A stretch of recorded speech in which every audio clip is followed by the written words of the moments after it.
A young person, for example, who is already 20 and doesn't know the purpose of life or the meaning it holds, they end up working in a job they don't enjoy. So what do they have left? Well, they might resort to drinking at night to have fun, and often they fall into drugs. So why do drugs appear? Because in the hell of meaninglessness, drugs take them to a limbo.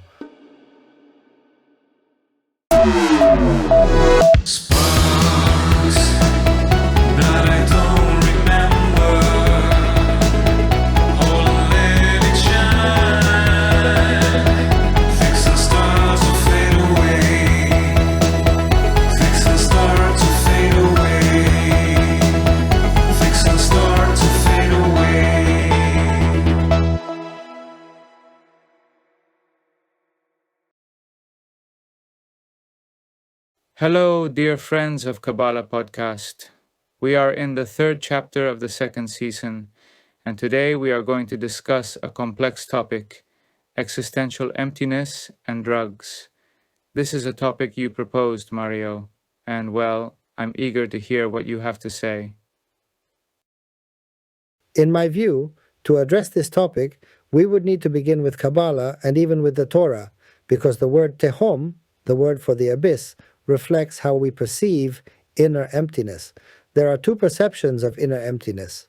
One sees it as an abyss where nothing makes sense, and therefore it cannot be filled. This is a distorted perception of reality, because we know from Kabbalah that the void is never filled. The void is a tool for the flow of information to allow it to enter and exit. So, the common, especially Western perspective that the void must be filled with work, a partner, drugs, alcohol, or anything else is already problematic. It represents a misunderstanding of how the void actually functions.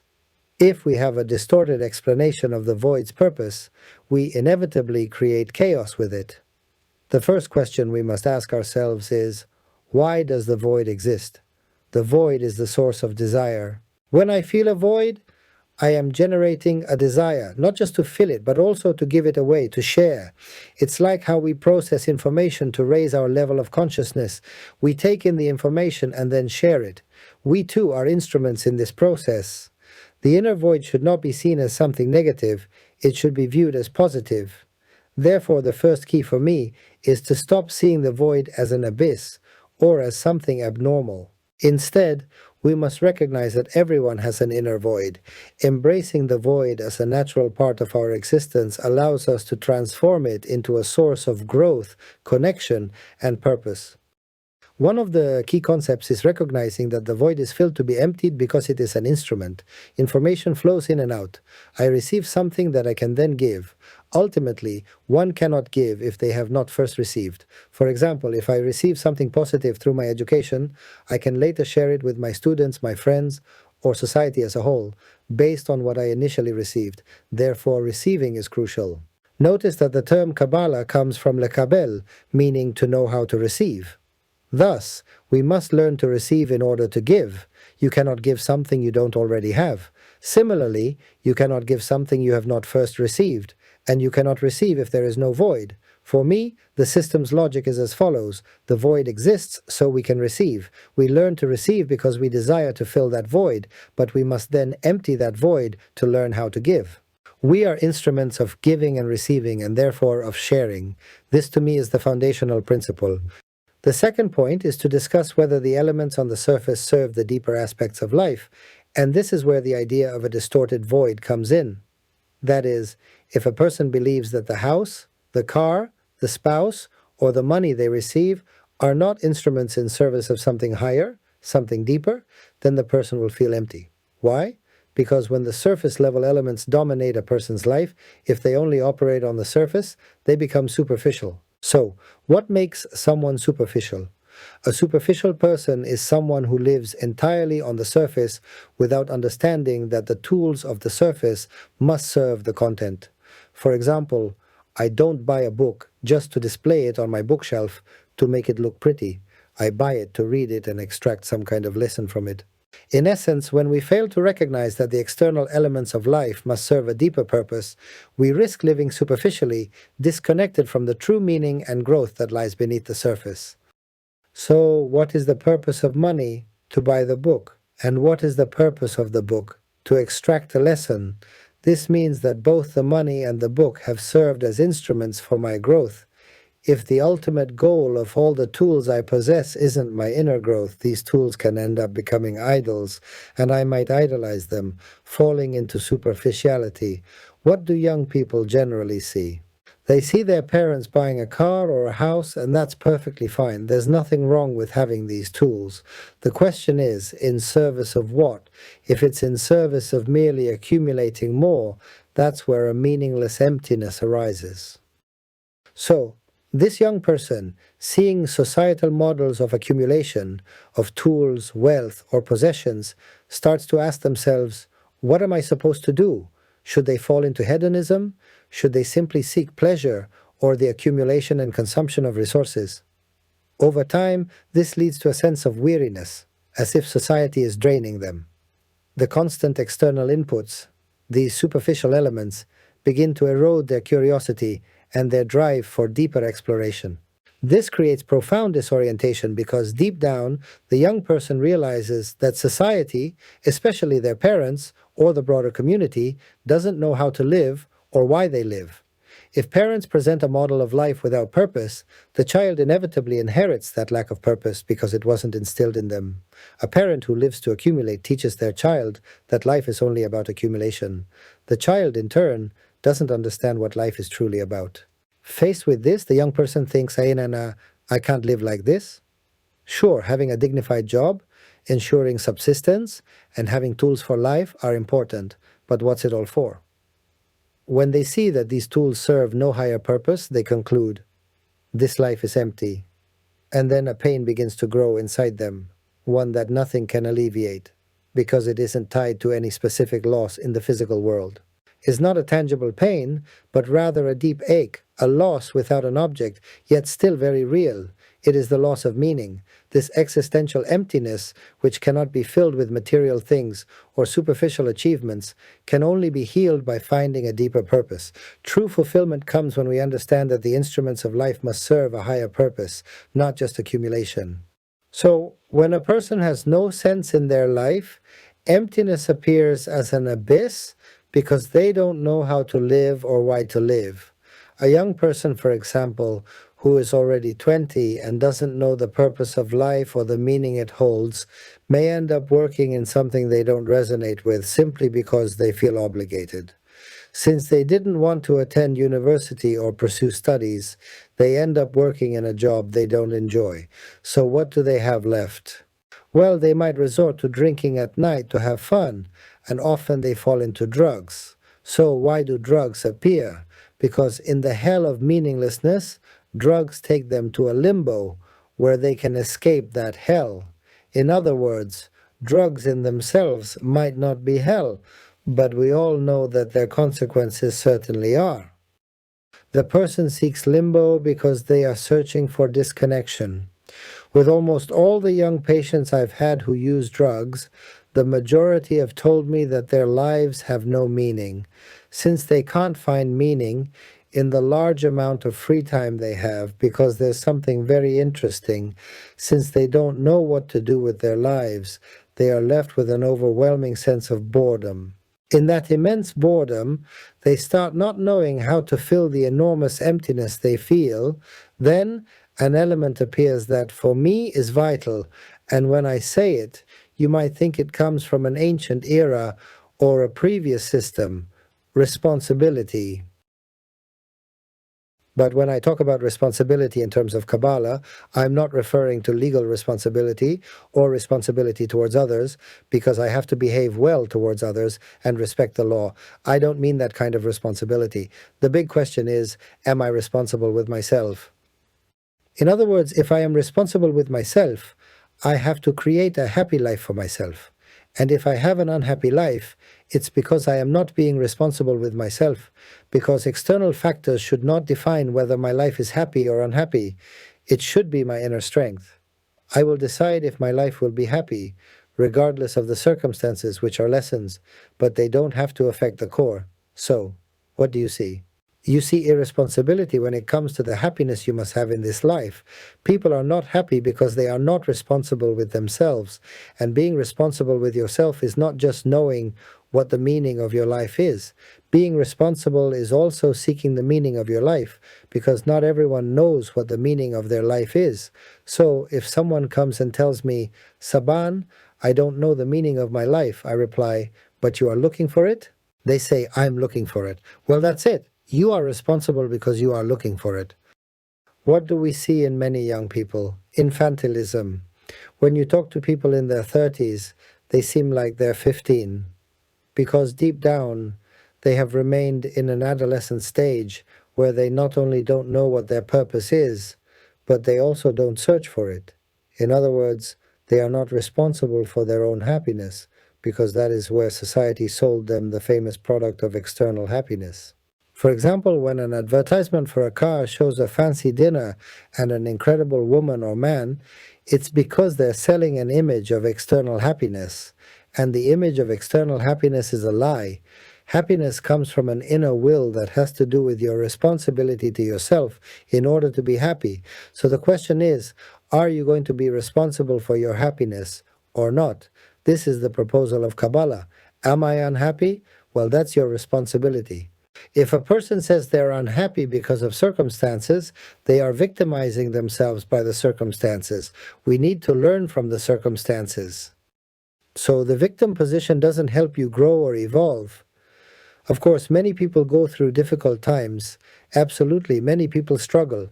But just because many people are struggling doesn't mean they're not responsible. There are people who live well and waste their lives.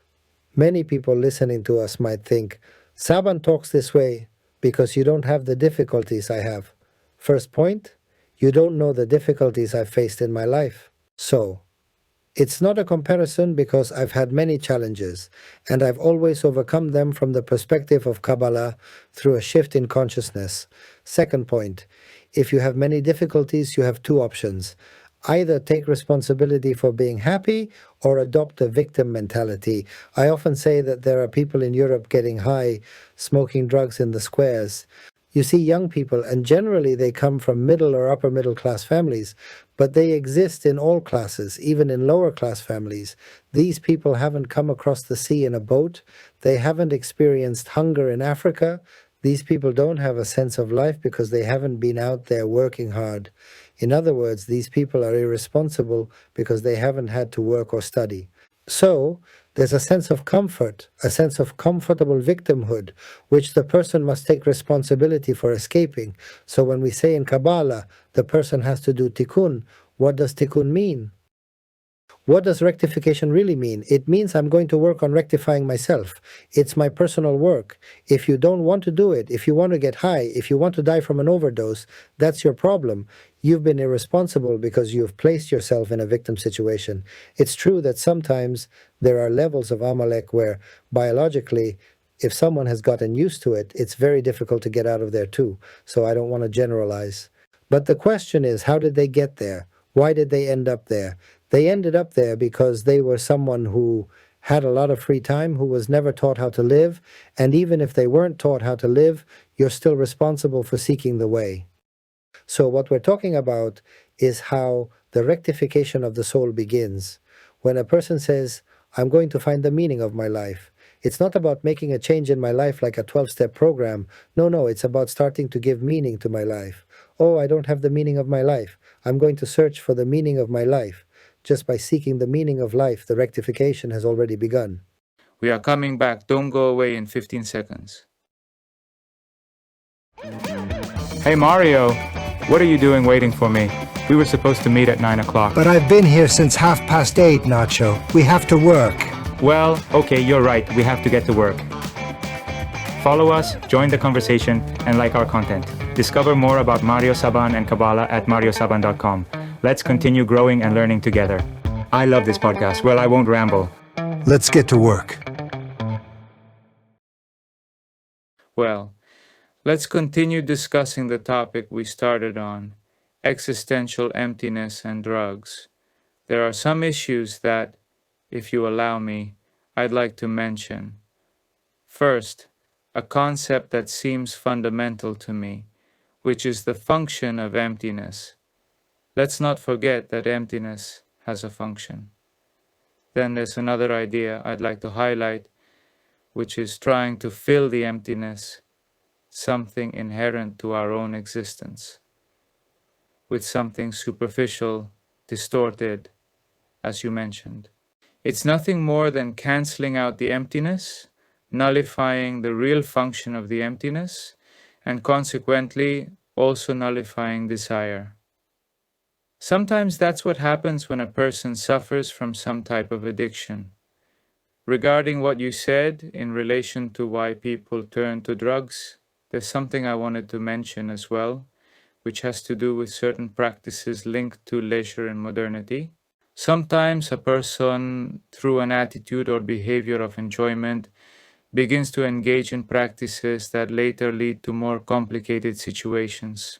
Then there's another point that's also connected to what we were discussing earlier, the verb to mitigate. Many people enter the world of addiction to mitigate pain, suffering, or traumatic situations, and drugs provide them with a state of escape, a way out of situations that have caused them suffering. In this regard, I would like to invite you to participate in the comments and share, if you wish, any experiences you've had with existential emptiness. If you feel comfortable, also share if you've had any experiences with addiction, or if you're going through a situation like that, because it allows us to enrich each other and also helps normalize the subject, sharing our experiences with everyone. This is a chance to reflect on these experiences together. By sharing our stories, we can better understand the nature of existential emptiness and the challenges many face. Opening up about these topics helps break down the stigma surrounding them and offer support for those going through similar struggles. There are 2 points I would like to highlight regarding this.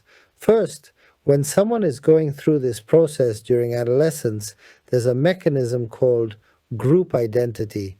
Often, when a person doesn't have a clearly defined family identity, they find that in order to belong to a group, they need to start consuming because everyone in the group does. In some cases, the bond to the group becomes so strong that the person feels compelled to drink or use drugs as a form of loyalty to that group. Belonging. Yes, a group identity, a sense of belonging. And then there's also a second issue, which is the appeal of it being cool or fashionable. In other words, the person who says, I use drugs, feels like they are on another level. There's this revolutionary sense where they think, I use because I'm beyond ordinary norms. This creates an ego imbalance, where the ego awards itself a medal, believing it's in an elite status, above good and evil. This leads to many imbalances, but at its core, it's still about the void, because in the end, belonging to an identity through consumption is also a way of filling the void with an identity. It's like a religious fanatic who sacrifices themselves, thinking they are filling their void, but they do so by causing harm to others. Ultimately, whether through substance use or extreme beliefs, the root of it all is the search for meaning, a desperate attempt to fill the void with something external, when true fulfillment can only come from within. In this case, the person who is consuming is essentially killing themselves, not others. It becomes an internal explosion, an implosion of sorts. The key, I believe, lies in learning to live. The process of learning to live involves the search, and when you're truly engaged in that search, there is no idle time. And when there's no idle time because you are focused on your purpose, the void, in terms of the abyss, fades away. Not in the sense that it completely disappears, but in the sense of desire. So what happens when someone isn't focused on their purpose? They begin to waste time. And in that wasted time, energy is diverted into distractions, gossip, rumors, drugs, alcohol. All of these fill the void when there's nothing else to focus on. When someone has too much free time and it's not dedicated to the growth of consciousness, that surplus time can become dangerous. In the end, It's crucial to understand that without purpose, time becomes a dangerous void, and only by channeling it into meaningful growth can we avoid the destructive forces that come from idleness.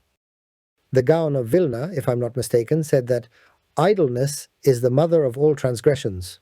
What does a person do with all that available time?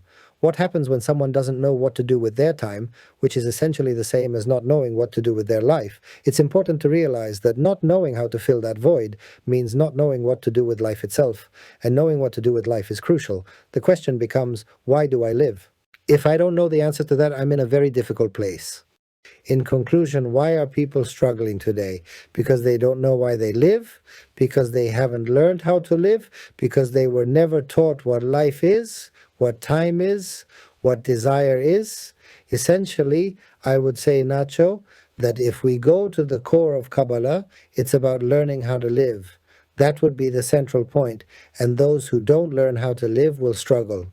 They will get lost at some point because they are looking in superficial places where there are no answers.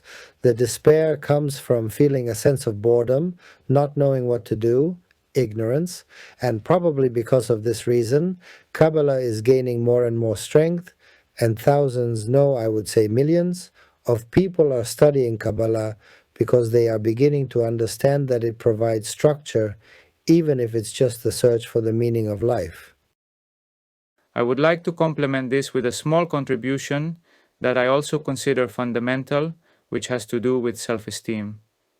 If self-esteem, from the perspective of the love I have for myself, for my body, for my being, for my soul, for my project, and the love I have for others who are part of my life, is nurtured, I believe that can be a very powerful incentive to progress in this process. In conclusion, nurturing self-esteem through love for ourselves and others can be a powerful driving force, guiding us on the path to understanding the deeper meaning of life and navigating the process of personal growth.